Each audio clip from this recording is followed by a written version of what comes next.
Let me bring it So up. look, you know what I'm like. Yeah, I'm a rocker, metalhead, and yeah, absolutely. so we're trying to make this part of the identity of the club. So they got to walk through that hallway. Yeah. But like, this is the music that plays as they coming in. Like, all there's a whole playlist. But wait a second. That's awesome. It's like full on death metal. Yeah. It's fucking awesome, man. But what you notice is when they turn up, they're like that with their Snapchat or Instagram. Yeah. Oh, I love it. It's very cool. I love it. Yeah. That's really cool. Yeah. So we tried to get Greg over as well. Oh yeah, he couldn't do it. He couldn't do it. We wanted you. We wanted Greg. We wanted Jeff. We thought that'd be. Yeah, that would have been fun. Yeah, it was too bad Natalie couldn't make it too. She'd be great, but James is great. So yeah, it's all good. We'll get Greg over next year. Yeah. Me and Danny were saying that, as we said to you beforehand, you're both such nice people, but you online, you're fucking savages. I know. I got to dial that back. My wife is all over me, man. Is she? Yeah. Is Jeff not?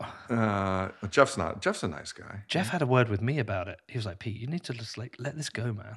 Just let it go. What? Oh, just all the fighting and stuff? Yeah, because I was like, fuck you, fuck this, fuck yeah, that. No, Jeff's Zen, and that's great. I mean, I can be Zen too, but I think, look, we're pushing a movement here. We're trying to change the world, and it takes, you got to have a carrot and you got to have a stick. Foss and I are the stick. Jeff's the carrot. That's a good We got shout. this great, lovely world we're going to. It's all going to be good. Okay, fine. But first, we're going to beat the fucking central bankers to death, right? I want to be standing over Jay Powell with a golf club, just pounding on him. That's the quote. Are we taping this? Yeah. we're taping great.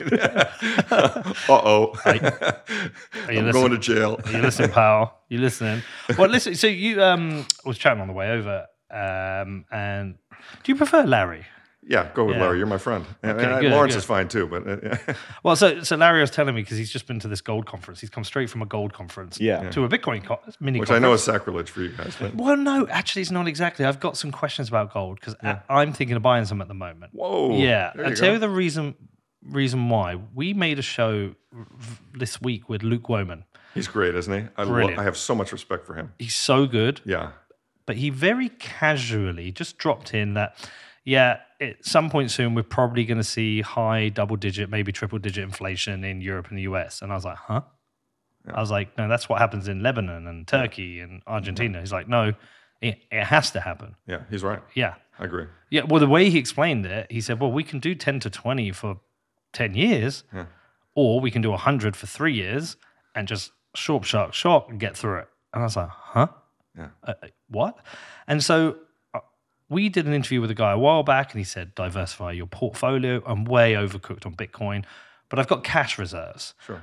The problem is my cash in the bank's melting. So I was thinking, why don't I just hold my cash in gold? Yes. Because I don't want to hold it in Bitcoin because Bitcoin's volatile and choke point. Right. So I'll hold my cash in gold with a small amount of cash in pounds, and then my savings in Bitcoin. Yes. And I was gonna ask you, is that a sensible thing? I think it's a very sensible thing. I mean, the negatives on gold are well known, right? It's very manipulated. We all know that. And holding your cash in gold, it's not necessarily an easy in or easy out for the physical, which so there are two forms of gold, right? There's physical gold and there's paper gold, and then there's some of the paper gold is actually legitimate. And what do I mean by that? I mean that you can buy gold in an ETF form where I know and believe the ETF is good. Sprott is the one, and they have something called PHYS, and they have something called PSLV. They actually have the underlying metal that they say they have, and I believe that because I know Eric Sprott. I know he's an honest man. And so, I would advise you to use that because you can buy it with no spread or no premium. If you say, okay, Larry, I want to buy some gold or some silver coins, and there's a use case for those. The use case for those is, the internet's down and you're going to the border and you want to bribe the guards, you've got these coins, right? Or the world goes into, Matt Odell, mandibles kind of world, and, nobody's trading in Bitcoin. Well, everyone knows what a coin is, right? The problem with the coins is the premiums are big. You go to buy a gold coin and you're going to pay 5 to 8% over melt value. You could sell it at usually face at melt value, but if you're thinking of trading in and out of something and your VIG is your spread is a 5 to 8% spread, that's going to eat you up pretty quickly. Right. So to me, the coins you want to hold for the, it's an apocalyptic world. And the other nice thing about the coins, they're off the radar screen. Nobody can see them. You're not going to get a report. I mean, if you buy Fizz in your brokerage account and it goes up, you're going to get a report, and you sell it, you're going to get a report you owe taxes. You buy the coins. I mean, I own a lot of coins, and I imagine what will happen one day if I have a taxable estate is I'll go to my 3 kids and okay, this is your pile, this is your pile, and this is your pile, and the government won't know that any of that has taken place. So, Right. But yes, so buying gold as a proxy, it's one of the things. It's another interesting thing is that people say, well, there's going to be deflation. There could be, and there could be massive deflation. We've got this enormous debt structure which is in the process of collapsing. What's the best thing to have in deflation? Go back to the 20s. The best thing to have in inflation is cash, or deflation is cash, because the price of everything falls relative to cash, right? So in the 20s, if you had, in the 30s, if you had cash and housing prices went down 90%, you could buy a house for 10 cents on the dollar. What is gold? Gold is cash that can't be printed, right? And that's the beauty of it. It's literally a liquid form of cash that cannot be debased the way all fiat currencies can and will be debased. So the advantage really, as I compare and contrast gold to Bitcoin, gold has a couple of advantages. One is there's no ongoing energy cost to holding coins. Coins are mined, the energy spent, you got the coins, that's it, no more. Bitcoin, you buy the Bitcoin, if you just hold it and hodl it in an address, you're not paying anything, but there will be an energy cost. Somebody's got to pay for that transaction when you choose to sell it, right? In the sense that there'll be some kind of a SATS fee, so to speak. And more recently, when the blockchain got rather backed up after Silicon Valley Bank blew apart, I saw some transactions going through at $700 a transaction. So that's worth keeping in mind. But in all other respects, I think Bitcoin is so far superior that I recommend everybody have a shitload of Bitcoin, and I recommend older people in particular have some gold, because generally speaking, older people don't like to see enormous volatility. I have clients who are 70 or 80 years old. If I told them, hey, your account's down 80%, but don't worry, it's going to come back, they'd shoot me, right? Well, yeah, they might not have a whole cycle left in them. Well, that's right. That's exactly right. You've got to have a longer time frame. But to be completely fair, if I were 30 years old, I'd probably be 90% Bitcoin, 10% gold. I'll just, for the listeners to have a sense, I'm 65 years old, and I'm about half and half. Right, okay. Yeah. So I'm about 90% Bitcoin, 10% cash. Okay. And the cash is what I'm thinking of putting into gold. I personally, and this isn't investment advice, all the normal disclaimers, wouldn't be crazy in my view for you to take 10% of that, take half that cash and put it in gold. That's some great investment advice. Right. So what I'm thinking is then if I do put that 5-10% into gold, of that 5-10% in, I might put 10% of that into physical. Maybe, yeah. Hide that away. Right. Have some coins. Ready for the apocalypse. Ready for the apocalypse. Bribe the guards. Yeah. You can always trade it. Everyone knows what a coin is, and stick to the well-known coins, right? Don't mess around with the blocks. They're tungsten coated gold blocks. There's been a lot of that recently. So you got. Oh, really? Oh, yeah. You don't want to buy kilobars. No. You want to buy sovereigns. You want to buy American Eagles, American Buffaloes, Canadian Maple Leafs. They're all good choices in my view. But as I say, you're going to. What about the Bank of England one? Are they trusted? Yeah, that's a sovereign. Okay. Yeah, the British sovereign. Yeah, you're going to pay a 5 to 8% over melt value. Ultimately, at the end of the day, gold is gold. It's a commodity, right? And it's worth what you could melt it down for. But the fact that somebody's turned it into a coin that's easily recognizable, and it's hard to fake those coins. The Chinese have tried to make fake gold coins, silver eagles and gold eagles. They're terrible. If you actually have seen one, held one, played with one, it's really hard to make it, and so you don't have to worry about counterfeits. Is the point I'm trying to make. Right, and there is still a case for silver. Oh, absolutely. In fact, there's a bigger case for silver if you can handle the volatility. The beautiful thing about silver versus gold is it's got a commodity use value, right? Gold is just, and all the gold that's ever been mined is still above ground, and it's either in a vault or around a lady's neck, or in a museum. Silver gets used every year. We don't have a big stockpile of silver. Silver is kind of, seed to table. It gets mined and it gets used. And, there are silver tea sets that get melted down. That's about 18% of the supply every year. But the point is that silver has a growing use case in 2 major areas, solar and electronics. And so as a result of that, if there ever gets to be a tightness in the silver market, the silver is going to go up much more quickly than gold. Huh. I personally think silver is going to $50 or $100 an ounce, and right now it's at 26. So, I was once told all the gold in the world would fit under the Eiffel Tower. That's true. I didn't know that. That's Yeah. true. It's a couple of Olympic-sized swimming pools is what I've been told. It doesn't seem Wow. right, does it? No, there's not much of it. It's a very rare substance, right? And it's indestructible. And that's why until Bitcoin came along, it was the best form of money we had. And 5,000 years of human history, everybody has adopted that and recognizes that. And that's not going away anytime soon. I mean, there are a lot of people who don't even know what Bitcoin is, sadly. But but they know what a gold coin is, generally speaking, almost any place in the world. Talk to me about the conference you've just been to. And tell me and Danny what you just told me. Yeah, it's interesting. So I was at the European Gold Forum. This is run by the Denver Gold Group, probably the biggest gold organization in the world. They have 2 conferences a year. They have one in Denver. They have one in Zurich. And this is the first conference they've had post-COVID. They shut it down for all the COVID stuff. And typically this conference runs between 600 and 800 people per year, attendees. In this particular year, they told me they had 240 people sign up and probably only 180 showed up. Wow. And 90 of those were from the industry itself. So that means just gold companies who go there trying to get people interested in their company. So they had 90 attendees. I mean, this is, right? Now, one might say, okay, well, that's really bad. Nobody's interested in gold. As a contrarian and as an investor, my view is that's incredibly good. Here we are. Gold is almost at an all-time high. Gold's at 2040 right now. Last all-time, it's peaked at 2063 and 2070-ish, right after the war broke out. And when we go through those 2 numbers with authority, it'll be an all-time high. And as most of us who operate in financial markets know, when something goes through an all-time high, it sets off a lot of algorithms. Like, holy shit, this is a breakout. And so in my opinion, when we go through 2100 with authority, probably we'll go to 22 or 3. We'll correct back to 2000, maybe a little below it. Everyone will say, oh, it was a fake breakout. But then we'll start going up again. Very much the way, when Bitcoin kind of came out of the 16, went up, and eventually it hit 30, but it came back to 20, but now it's back up, and going again. It'll become obvious that, it's kind of game on in the sound money land. And that's what I'm here to kind of tell your listeners and tell you, we talked about it in the car. I mean, I'm just incredibly bullish right now, what's happening. I mean, it's sad, of course, in a lot of ways than what's going on in the world. But in terms of the sound money theme and the assets that Bitcoiners and gold owners hold, I couldn't be more bulled up. I mean, I think we are going to see an outstanding next 2 years. I really do. Wow. What do those people at the gold conference think of Bitcoin? That's a great question. So it runs from complete antagonism, and I got into it on the web with one of those guys about that. You guys probably saw it. Did you block him? I did, but then I met him at the conference, and we actually had a nice conversation.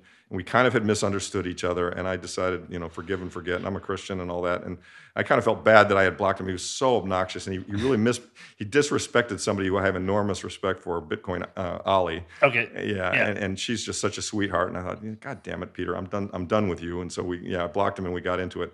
Anyway, we kissed and made up. It's all good. He doesn't like Bitcoin. Fine. To answer your question, though, Danny, at several of these conferences, and I go to the New Orleans Gold Show every year. I generally give a speech there, and I always quiz the audience, and I say, okay, you guys, and I talk a lot about gold, obviously, but we talk about Bitcoin too. And I say, look, guys, and I view my role in this whole event, this revolution.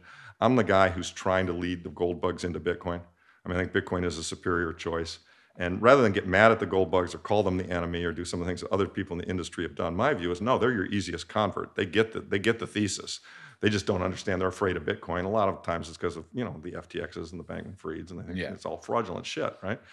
But anyway, to answer your question, I go to the New Orleans Gold Conference, and I said, how many of you guys own Bitcoin? Half the hands go up, half. And I would have said that I had the same experience in Switzerland. Right. A couple of the older guys, a guy I really respect, Egon von Greyerz, who I think totally understands the monetary situation.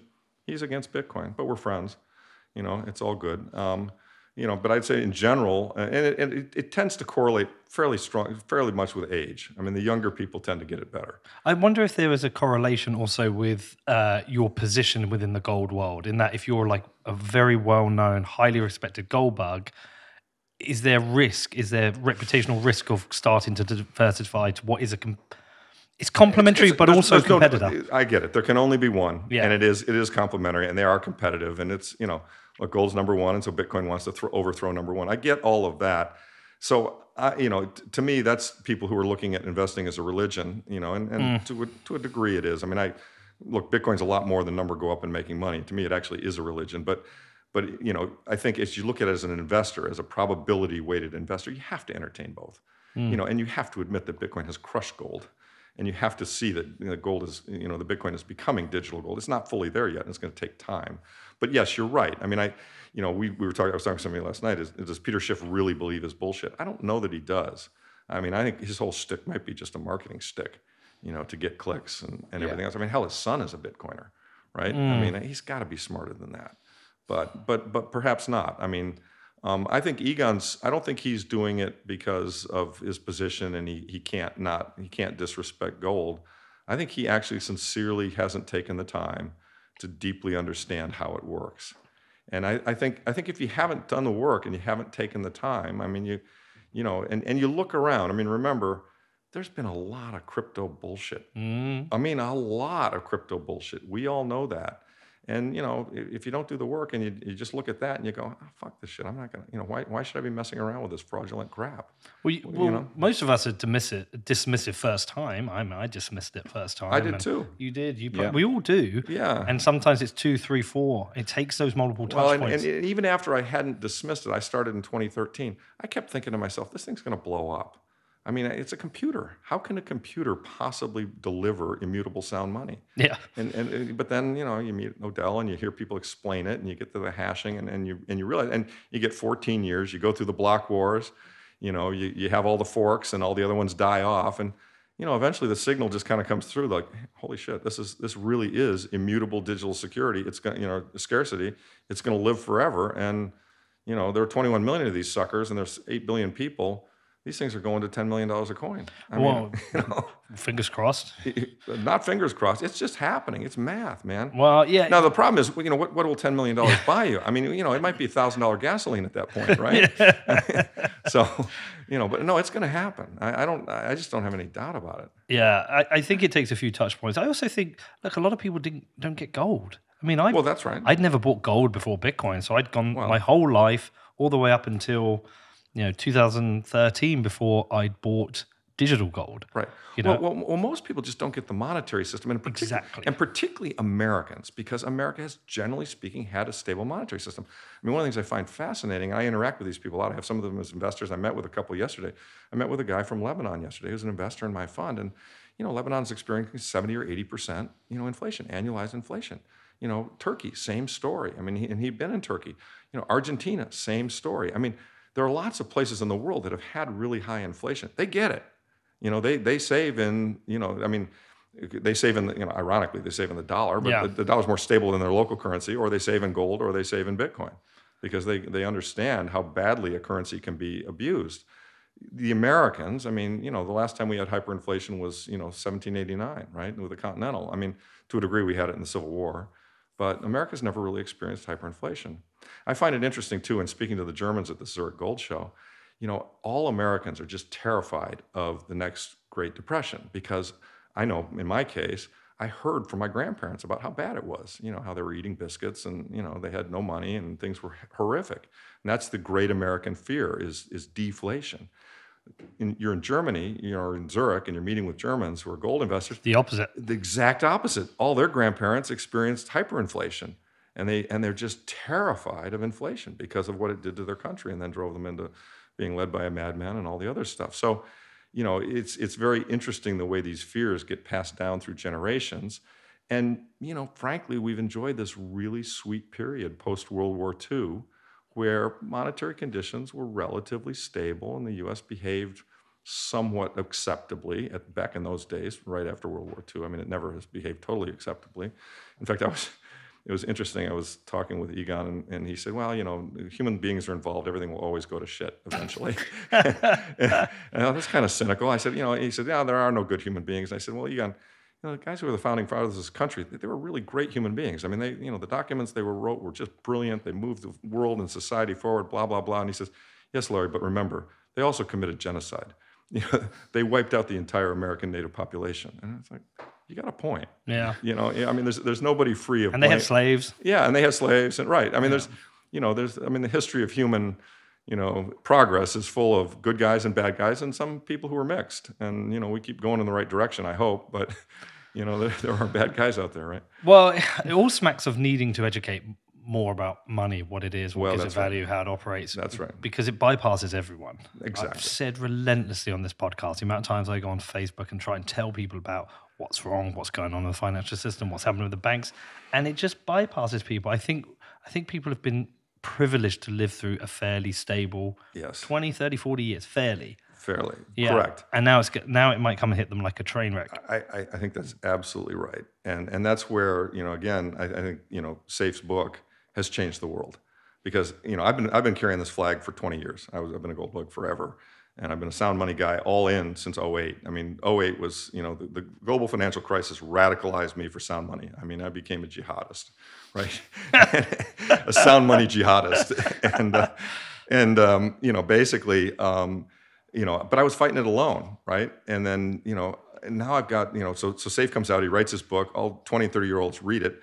And now I got, 20-year-old people coming up to me and say, hey, I've seen you on Twitter, and, and they're quoting von Mises, right? I mean, and it's like I got reinforcements, finally. Yeah. I got some guys with sharp spears, charging the hill, ready to go kill these central bankers. And by the way, they deserve to be killed. And I'm not, I don't hesitate in saying that. I mean, look, I wish I could channel my inner Jeff Booth and be, zen and positive all the time. But on the other hand, the revolutions also need, some stone throwers and some torch carriers. And so, I'm going to carry a torch and throw stones at these guys because they've really screwed up our world incredibly. I mean, when you look at what's going on in this system, I'm just blown away every day with the events and how badly they've messed it all up. All right. Well, listen, tell through me, but I got my son here, right? Yeah. And but tell it through me. Explain what a central bank is and how they fucked the world up. Sure. Well, the central bank is the Bank of England, the Federal Reserve. It's a country's authority which controls their monetary system. The U.S. Federal Reserve was established in 1913. They snuck it through around Christmas time when nobody was there to vote on it. It's really a money trust. And what it allows is for cantillionaires to take advantage of everybody else by printing the money to bail themselves out. And they basically control when the money is issued and at what price.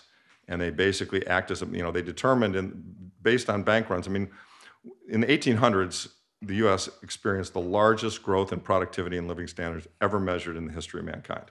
From 1800 to 1900, the quality of living for the average person went up immeasurably as a result of a lot of things. But one part of that was we were on the gold standard. We did experience some financial panics, and banks would occasionally get over leveraged and get in trouble. And so what the politicians and the people who control the Central Reserve or built the Central Reserve determined is we're going to use that to scare people into telling the people we need to have a monetary system that we can control. And so that's what they did. They set up a monetary system they control, and they had the backstop on all of the money that was issued. Do you think that was ignorance or malice? Oh, malice. Malice. Absolutely malice. You don't think any part of them thought this is the best way to operate the banking system? Okay. To be fair, I'm sure there were people who voted for it who thought that. Yeah. And to be fair, there was a cover story, and that was the cover story. We have these bank runs; they're horrible, and therefore we need to have a centralized system to control them. But there were also people at the table, Warburg and Aldrich and others, who really knew that if we get control of this, man, are we going to be able to make money? I mean, this is going to be a thing of beauty. It's going to give us a lot of power. And the people in government knew that as well. Do you know what I mean? The central government recognized that if we can have control of this, that will centralize power, and politicians will be able to go from 0 to 60 million in net worth the way Elizabeth Warren has, by just by holding a political office, right? And so yes, some of it was ignorance and well-intended, stop bank runs, et cetera. But I think a lot of it was malice. And so anyway, they set this whole thing up, and they immediately violated their charter. Immediately. They were supposed to only lend in extreme circumstances against good collateral at high rates for short periods of time and pay it back.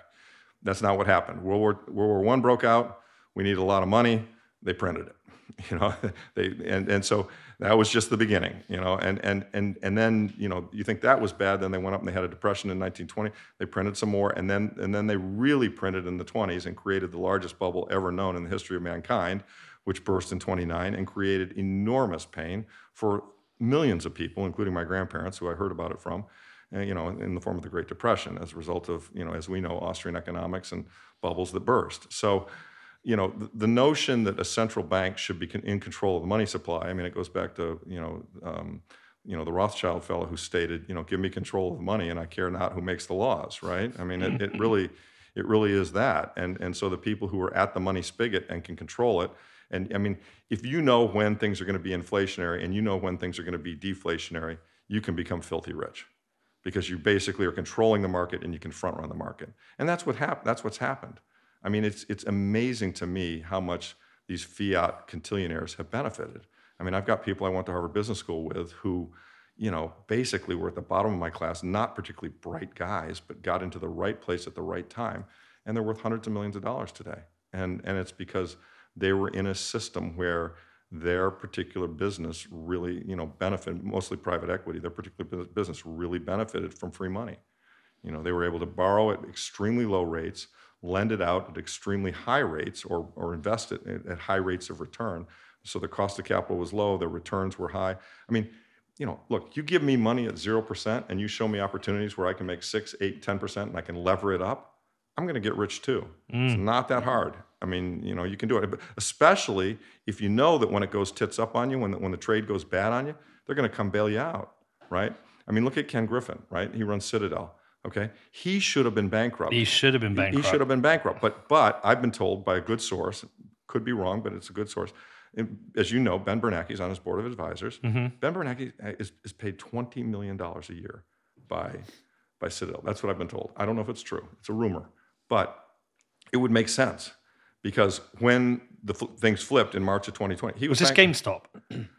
No, I mean, he may have been involved there too. I don't know his role. There was another firm that were backed up after GameStop because they were possibly. Yeah, I'm not as familiar with that one. But going back to when we went into a crash in March of 2020, there were swap lines given to these guys. The risk parity trade was protected. Very much like what happened over here when all your LTI stuff blew up, right? Yeah. Or is this what happened with Silicon Valley Bank? Well, that's a whole nother story. I mean, yeah, to a degree, that is what happened with Silicon Valley Bank. I mean, the story there that I find most amazing, I find a couple things about that story amazing. One, in one day, $42 billion went out the door. I know. In one day. Unreal. I mean, APIs. Yeah, right. I mean, we're talking point and click, move money. I mean, think of how fast that is for that amount of money. I mean, if and when a monetary collapse comes, it could happen really, really quickly. That blew my mind. Second thing about that story that blew my mind is that black letter law from Dodd-Frank, which was hammered out over a couple of years with a lot of involvement by all kinds of senators, was we are not going to bail out the banks anymore. The depositors are going to have to take the hit. That's a fact. And that was the black letter law of Dodd-Frank, okay? And they just violated it. In the space of, Silicon Valley Bank gets upside down. There are a bunch of wealthy people who have their money in Silicon Valley Bank. Bill Ackman's crying like a baby on Twitter. He's just disgusting. And, a lot of people are lobbying in Washington, D.C. There's a fear of bank runs. There's a fear of bank failure. We're going to change black letter law. Nope, we're not. We're going to make the depositors whole. We're just going to step. And even on the day it happened, and this is in my quarterly letter, which will be out next week. On the day it happened, Janet Yellen was on CBS Face the Nation and said, no, we're not going to bail out the bank because Dodd-Frank prevents that, blah, blah, blah, blah, blah. We're not going to do a bailout. Okay, fine. That's what she said. That evening, the same 6 hours later, that evening, they bailed out the bank. They came in with the BTFP program, which we all, jokingly call buy the fucking paper. Yeah, buy the fucking paper. The buy the fucking paper program, and they bailed out the bank. And they said it wasn't a bailout, but of course it was a bailout. Of course it was a bailout. Yeah, right. Because these banks would have failed. They all would have failed, and there would have been contagion. Yeah. And by the way, I mean, to me, that's just the first crack in the dike. But hold on. Yeah. So, do you think they bailed out the banks because they were bailing out their buddies, or do you think they bailed out the banks because of the fear of contagion? Because it's definitely different scenarios. Yeah, you're right. I think everyone had different motivations. I think they're both, some of both. I'm probably greater fear of contagion. Yeah. That they stand ready to backstop the system, and they know that this. I mean, and this is what happens when you build a fragile system on an unsound premise. I mean, the premise that Keynes started off with is fundamentally unsound. Growth is good, unlimited growth in a finite resources planet. I mean, that just doesn't fucking make sense. It does not work. I mean, if we grow in an unlimited sense with limited resource, it's not going to work. So an economy, the right way to run an economy should be based entirely upon efficiency. Mm-hmm. It's all about how can we get more for less input. That's what it's all about, right? This is deflation. This is Jeff's brilliant. This is Jeff's brilliant thesis, right? We need to live in a deflationary world Therefore, we need a currency which matches that world. So we're trying to push an inflationary currency story based on Keynes's wrong premises against a deflationary world that needs more efficiency, not more growth. And that's where the collision is, right? But it's such a huge flip for people. Oh yeah, nobody gets it. It's not like saying we need to it's not like we're saying we need to reduce interest rates by 1%. It's not like we're saying like we need to make these little tweaks. It is a complete fundamental rethink, understanding of the entire economy. That's exactly right, and that's why it's a fourth turning. I mean, it's like, and it's stunning to me that this mass delusion has gone on for so long. But yeah, I mean, a perfect comparable to this is the physics around the planets and the Earth, and revolving around the sun. I mean, everyone believed, until Galileo came along, that the planets and the sun had a certain relationship to one another, and they were just fundamentally wrong. And it's the same kind of a paradigm shift. I mean, people are just fundamentally wrong. They've been trained to think in a way that doesn't make any sense. And they also have recency bias because, I've got this in my letter as well. Herb Stein, who was an economist in the Nixon administration, had a great line. He said, he called Stein's law. If something cannot go on forever, it will end. It's pretty simple, right? Yeah. But this delusion has gone on for quite a period of time. Yeah, for quite a period. And I know a lot of people on Twitter and otherwise who tell me it's going to go on for another 20 or 30 years. But I would submit to you that the mathematics prevent that, and that's where Foss has it right. Okay, it's just simple math. It can't because the lines they're going parabolic straight up. But right? But a soft default allows them to restart the party. Well, possibly. Correct. That is correct. I mean, there are lots of ways that they could maybe extend their time and extend the system at a macro level, but that would take a very severe default or a reset of the monetary system, because the math right now is bearing down on them. We've all seen the chart of U.S. federal. I mean, we all know what a debt doom loop is. We all know how that's worked out. James Lavish has done a great job of laying that out, right? And as a result of that, I mean, they're trapped. I mean, they have to continue printing money, which will drive more inflation, which will drive interest rates higher, which will then drive the federal deficit higher. And, for the first time in my lifetime, the United States government is starting to look like a third world country. I mean, we're basically going to have to print the money to cover our interest cost and to cover our debt repayment. And to cover other countries around the world. Well, and that too, not to mention that. I mean, that's the other thing that's stunning to me is just how much behind the door money goes out there. I mean, there's a great site called Wall Street on Parade. Pam Martins runs it, where they've done a lot of forensic work into how much money we throw into the system. They throw into the system to keep it going. It's mind-boggling. It's absolutely mind-boggling. And Preston talks about this as well. I mean, the Fed balance sheet went from 800 to 3, and then it went from 3 to 8, almost 9, 9. That's coming back down a touch. The next time it's going to go from 8 to 15. And then it's going to go from 15 to 50. And one of these could be the big one. I mean, I don't know which one will be. I tend to think, I mean, of course, and I've been wrong about this, okay, by the way. I thought it was all over in 2008. I thought that was the blow-up. And they restarted it at the sovereign and the currency level, but there's no higher level than the currency level. And so if you go to your Austrian textbooks, you realize that, I mean, there's no way out. Either the currency is going to fail, or we're going to have massive inflation, which will ultimately kind of be a soft currency to failure. And I think that's what you might have been alluding to. Yeah, well, I think it goes on for as long as they can get away with it with a docile public. How long they can get away with it. If you look at something like Lebanon, they got away with it until there was people burning down the banks, smashing the bank windows because they couldn't get to their money. Yeah. I think in the US, this inflation's crap, but they're getting away with it. Yes. I think if you suddenly have people not able to get their money from the bank, or people start to experience 100% inflation, and you start to see people revolution on the streets, that's when they can't get away with it for much longer. I think that's right. And I think what that naturally leads into, and probably where you were going, is what's their plan. And we know their plan because they've headlighted it, right? They're going to go CBDCs, and the way they're going to get us to accept that is they're going to go universal basic income. And so no Bitcoiner, no true Bitcoiner is going to want to hold any CBDC, and I mean, it's just digital fiat, right? But if you're starving and you've got no other choice, and they're willing to give you some UBI, and you got to take it in CBDC form, well, guess what? You probably will do it because you want to feed your family. So yeah, I mean, it's pretty clear that's kind of what they're aiming for next, and the timing and actions around that, it's hard to tell.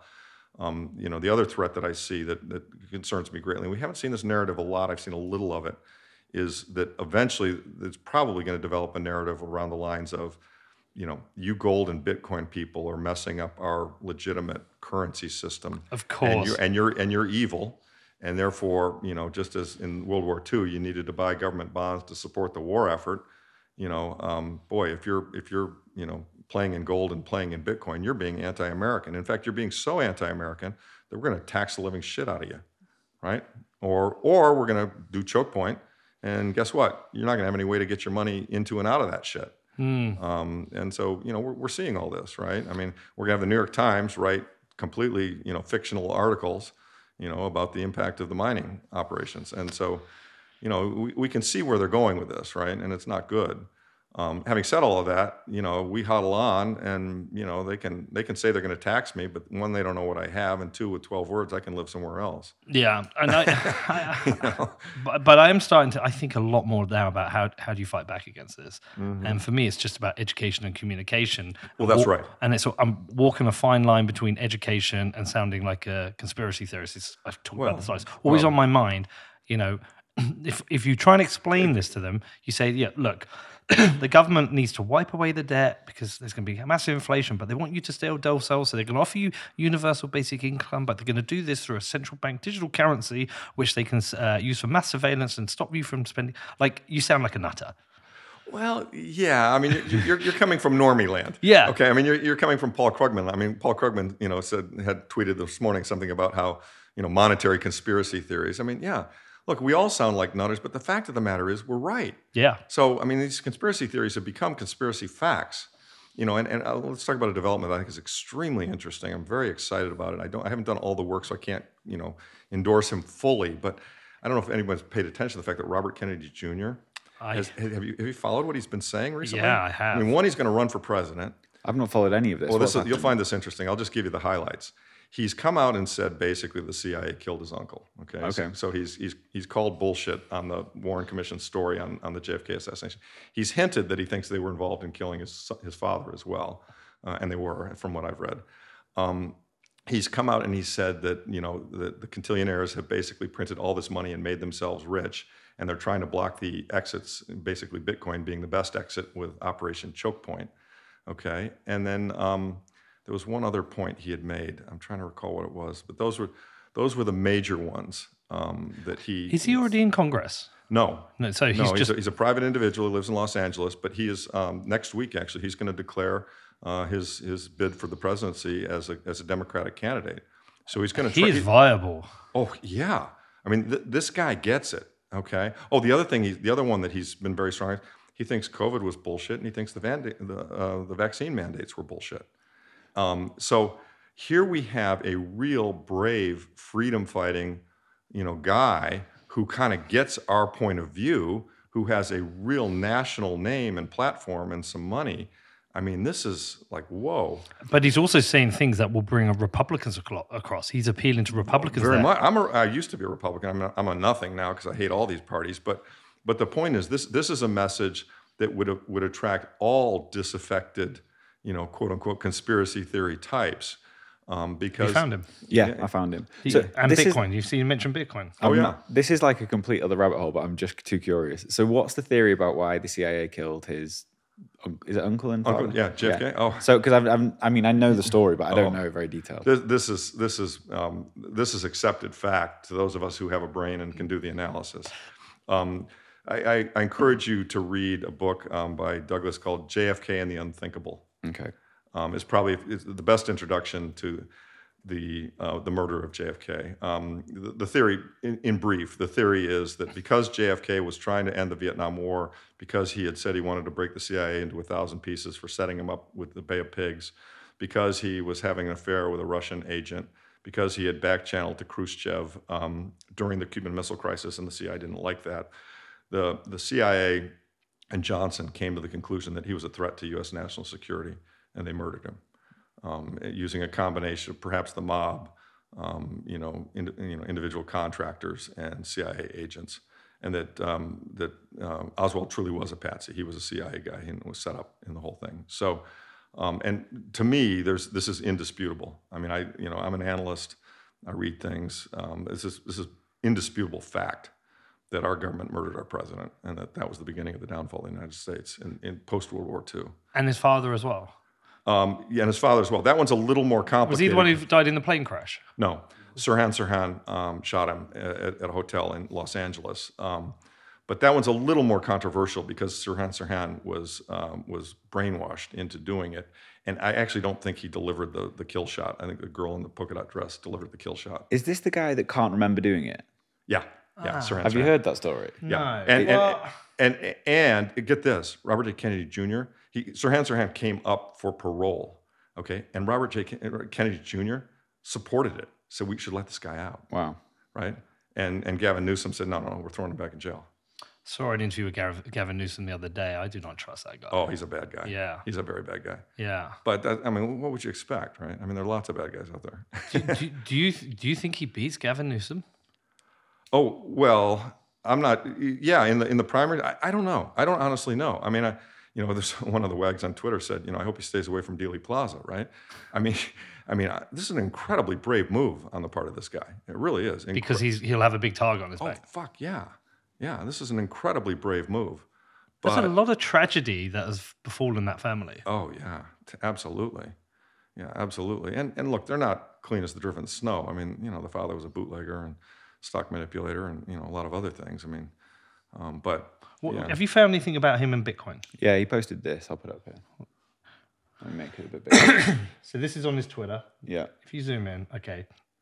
The claim now that FedNow is not the first step towards the CBDC would be more easily digestible were we not aware of the Biden administration's steady barrage of hostile broadsides against cryptocurrencies.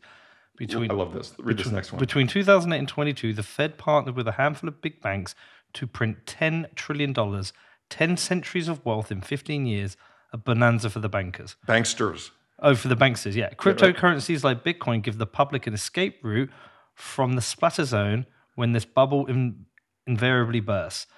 So the White House is colluding with the banksters to keep us trapped in the bubble of profiteering and control.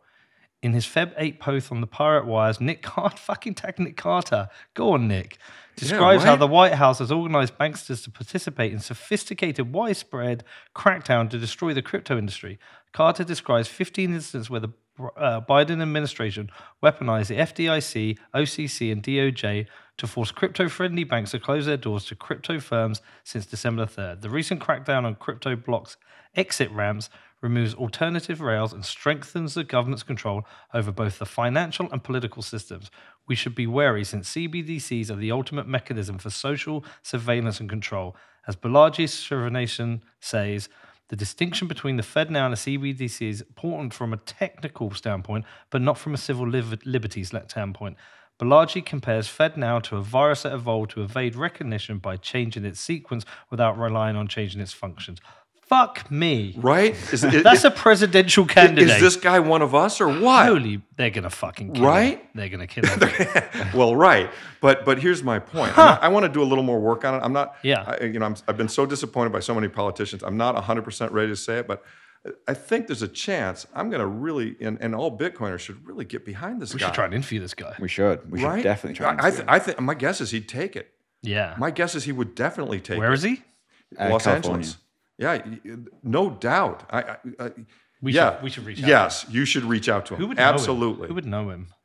Absolutely. There's got to be a way. We'll find a connection somehow. Yeah, I can think of two ways. We can figure out a way Fuck me, Nick Carter's probably talking to him. Probably. Yeah. I wonder if he follows Nick. We got to make he that one must. happen. I'll go to LA I'm telling you. immediately. Peter, if you get an interview with this guy, Yeah. what a fucking home run. Seriously. He's also quoted this guy named Chris Hedges, who I went to college with, who is a very... He's one of us. He's not a Bitcoiner per se, but he understands how broken everything is. Yeah. And he quotes Hedges a lot. I mean, the thing I love about him is he understands how broken this country is. What right? pisses me off is you talked earlier about the forefathers. Forget their transgressions for now. Yeah. They still fundamentally wanted to build a republic that was fair and couldn't be corrupted. The written documents of the founding of this country, they're fucking stunning. Yeah. Right? Yet, right now, within Congress, how many people within that group do you say, you're a credible person? I like Cynthia Lummis. Yeah, I think she's great.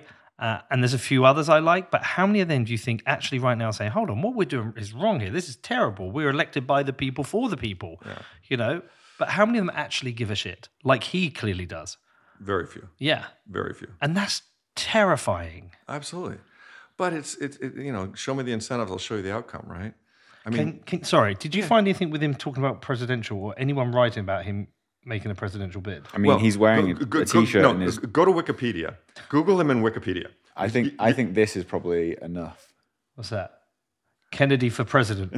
Yeah, I mean, that's a bit of a giveaway. Yeah, no, he's doing it. There's no doubt about that. He's announcing in April in Boston. Wow. Yeah, but Google him in Wikipedia and look at the description, right? So we know how they're going to counter this, Peter.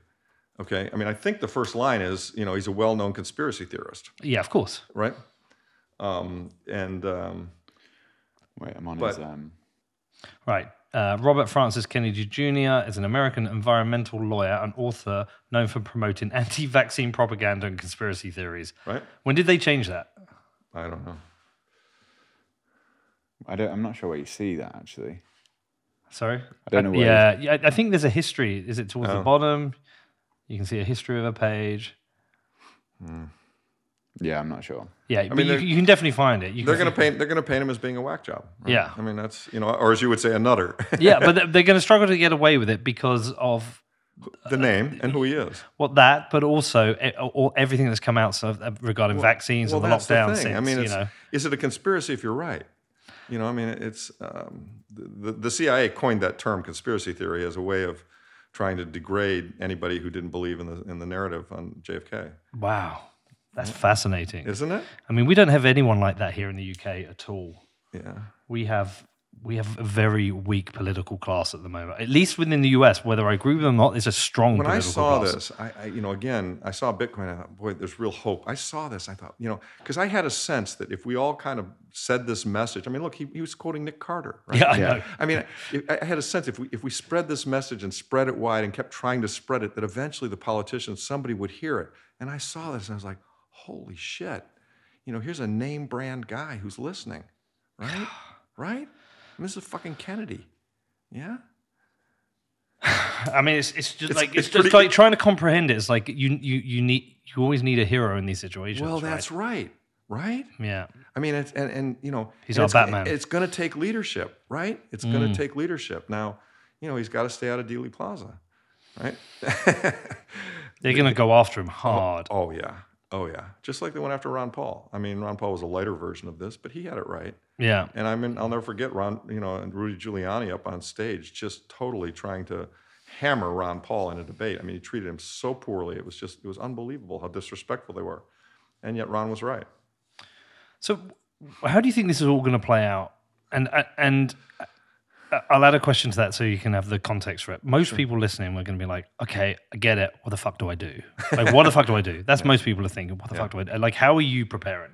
Yeah, so this is an easy one. I mean, I think, any individual, you look at the world, you look at how broken it is, and you say to yourself, why do I care? What can I do? How can I make a difference? And I think we all make a difference, right? I really do believe that. It's kind of our God-given right, and we're all here for some reason. And so my belief is probably the number one job is spreading the word. That it's important to tell family, to tell friends, to, buy Safe's book and give it away, to educate, because what's going to change the world is a quorum of people understanding that it's broken and demanding the change. And that's what's always done it in the past. And, the American Revolution is a good example. I mean, there were a lot of people who were loyalists, but there was a small group who were really pissed off and ready to fight about it. And that's us, right? So I think education and spreading the word is job number one. That's why I do this. That's why I travel. That's why, I volunteer for all this stuff, because I want to spread the word. I don't need the money of Bitcoin going up. I'm fine, right? And by the way, it's working. I mean, I'm sitting in Zurich, at this show, and I walk out into the lobby, and some guy about my age walks up and goes, "Are you Lawrence Brown?" Yeah.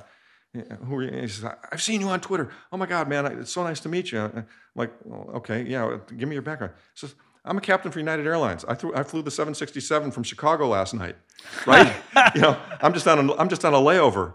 But me and all my buddies, we're all Bitcoiners, we're all sound money people. We watch you guys on Twitter, blah blah blah, right? And I'm like, holy shit! Here's an airline captain who fucking gets it, right? And so so it's making a difference, right? And then the alternative of that is how you prepare is you get your life in order, right? I mean, and you work, as Jeff says, and I love Jeff. I think his message is so beautiful. You work to make the world a better place. You work on what you can work on to make the world a better place in terms of spreading the word on Bitcoin, building Bitcoin-related things. Whatever your role is, you try to advocate. You look at this thing and you say, this is better than what we've got. And I'm an optimistic person, and I want to see a better world. I don't want to focus on that old broken world, except insofar as I'm going to punch him in the face, which I do. and I want to see a better world, and that's where I'm going to go. And I'm going to try and spread the word on that. Obviously, personally, at a micro level, I think everybody needs to own some Bitcoin. I mean, the only wrong allocation is 0, and people, even old people need to have 1 to 5% of their assets in Bitcoin. They can afford to lose 1 to 5% of their assets, right? And and so everybody chooses their level based upon the risk tolerance that they have. And you got to recognize that if you have 5%, it goes down 50%. That's not great, but it will come back because it's a system that's built to endure.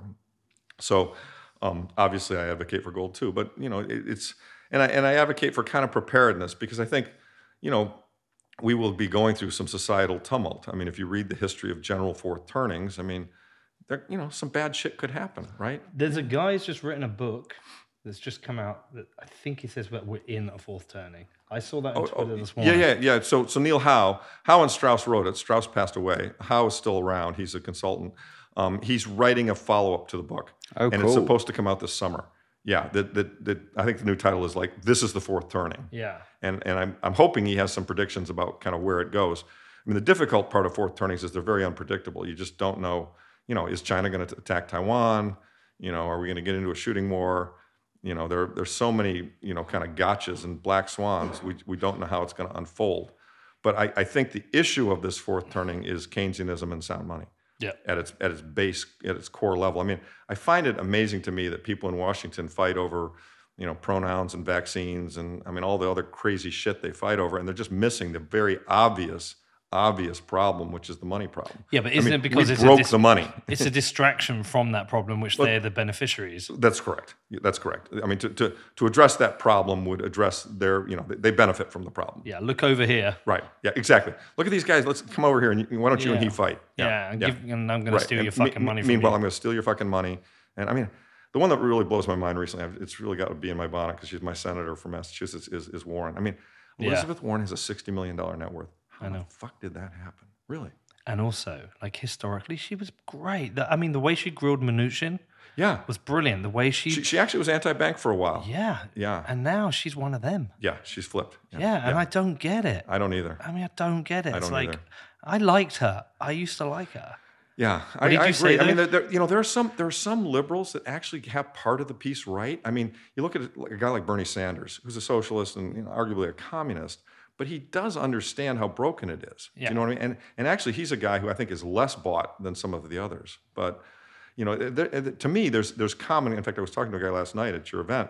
There's common cause between some liberals and Bitcoiners. I mean, it's not as though all conservative people are Bitcoiners. I mean, it's the world is broken at many, many levels, and I believe that sound money is the solution. Well, I think we have this growing base of liberal Bitcoiners coming into space, right. And we had a great conversation yesterday with Bradley Rettler. He said, if there was a period of time, if you were a liberal in Bitcoin, you thought you were the first, and then when Trey Walsh came along, he knew he wasn't the first. Right. But there's a number of them, and they've got their own Telegram groups, and they've got their Twitter groups, and they might have their conferences soon. And what it is that they recognize something's broken, but they also recognize the lie that's being told to the poorest in society. Yes. That the liberals tend to talk about that they care about most. The wealth gap is unfair. We should have free education, free welfare. But they now, because they understand the money, they understand, look, I want to live in a progressive, accepting, tolerant society, but the money part, we have fucked that bit up. They get that now. And so that's great, because what we now have an army of people who can actually talk to the people who they align with. Yes. You don't want a guy in a cowboy hat from Texas, an oil man. He isn't going to sell a liberal. Yeah, he's not going to sell a liberal from San Francisco. No. But a liberal from San Francisco can sell a liberal from San Francisco. Well, that's the point. That's me and gold, right? Yeah. I mean, I can actually take a gold guy, because I am a gold guy, and orange pill him more easily than Michael Saylor, who calls gold the enemy. Yeah. Well, Michael Saylor has his own incentives. Fair enough, and I think he's backed off that a little bit, and he's brilliant, and I love him. So he's done a lot for the cause. But ultimately there can only be one. There's no doubt. But in the interim, I think the big enemy is the fiat masters. And that's really what's broken society. And I want to see society get fixed. I mean, I want this country to be like it was when I was growing up. I mean, it wasn't perfect. We were fighting the Vietnam War, but it was a lot better country than it is today. I mean, the chairman of Ford lived down the street from us, and he made 6 times what the guy on the line makes. The chairman of Ford today makes $20 million a year. I mean, there was some sense of equality and fairness throughout the income spectrum, right? Yeah. Well, listen, I don't want to take up all your time because I've got some questions for you tonight. Oh, okay. Yeah, we want to save a little bit for tonight, and we also want to record a little bit separately for. We're going to do. We've got a question for you from Jeff, but we're going to do that for our Patreon. Okay. I want to say thank you, firstly, coming all the way to Bedford here for doing this. Oh, it's an honor. I told you, I was delighted to come. I think you're going to love tomorrow. It was really nice that you invited me. I'm really looking forward to it. I think what you've done with this team is so exciting. It's great stuff. Well, you wait till tomorrow. It's going to be wild. Yeah. It's going to be such a great experience. But I do want to thank you. Oh, you're most We've welcome. got a big night tonight, and hopefully we'll get you back here next year when Anytime. hopefully we won another league. Fingers crossed. We'll also be down in Miami, so we'll see you down there. We'll definitely see you there. Thank you. Okay. Thanks a lot.